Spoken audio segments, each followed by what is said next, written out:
The hardest skill that you can learn online is definitely focus.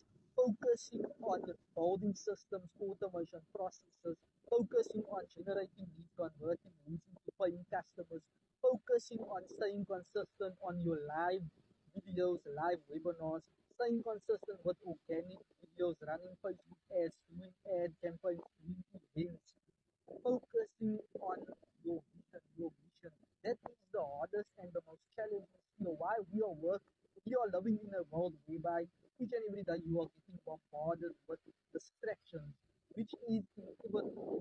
This is something that you cannot control, but you need to be mindful and aware of what is eating your time and what is causing distractions in your life.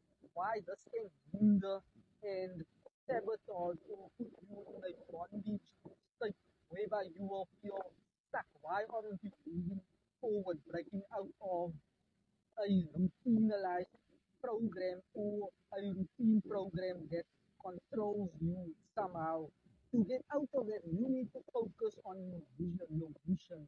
You need to stay focused and be intentional, putting out content each and every day to solve a particular pain point.